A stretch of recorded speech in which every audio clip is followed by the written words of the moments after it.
Hey guys, Patrick with School of Fish. Wanted to give you kids a couple different hooking options when you're using some soft plastics. I'm going to show you with a Senko, and I'm going to show you with a Fluke style, a couple different ways you can rig these. So the first way is just a weedless hook rig. So, you know, when you're thinking about using a weedless hook rig, you want a pretty good size hook when you're bass fishing. The smaller hooks, they'll usually land those smaller fish, but you're definitely going to want to get a slightly bigger hook. When you bring this hook in, you want to think about where the placement of these weedless hooks are going to go. So when I kind of line this up here, you know, I need that distance away from my rig. So when I'm putting it in here, I'm just going to think about how far down that needs to be, and I'm going to go right in and out my worm, the same distance that this little piece is here. I like to go a little bit higher because I like to hide the eye a little bit. So now when I bring this up, you've got it's sitting right in there pretty nicely.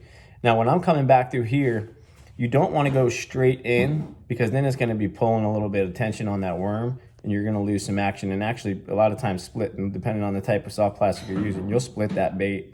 So you want to bring it back a little bit to give it a little bit more wiggle room. Now that it's sitting on there pretty nicely, you can see that the barb of this hook is going to sit really nicely on the worm and then not pull too tight on the rest of your soft plastic.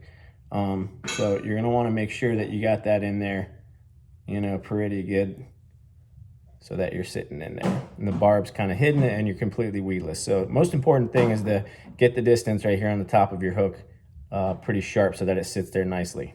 Okay, so one more time I'll show you this.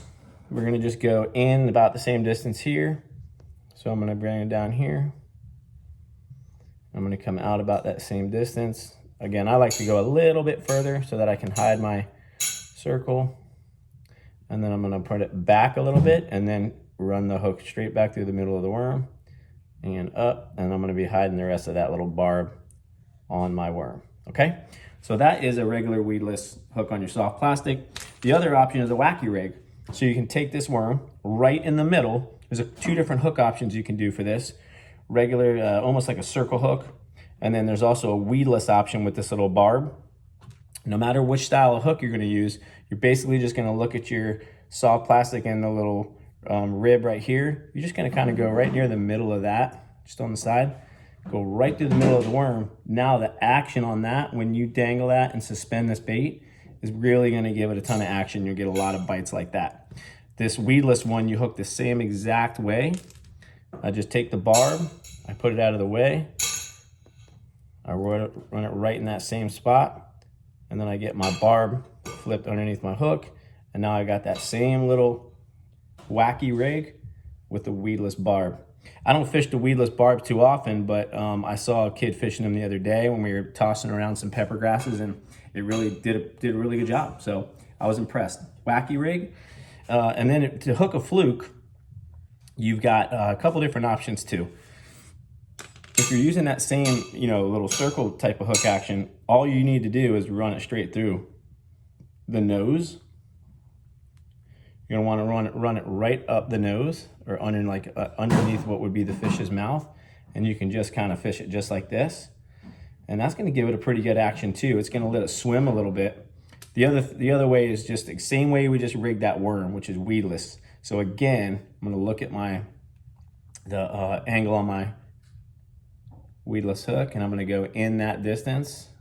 I like to go a little further so I can hide my little hook eye, and then bring it back a little bit. Remember, bend it back and then pull it up through. And you've got a nice weedless rig there on your soft plastic. So you've got weedless, you've got wacky. Try them both out, different actions, different styles. Hope that helps you guys rig up your soft plastics.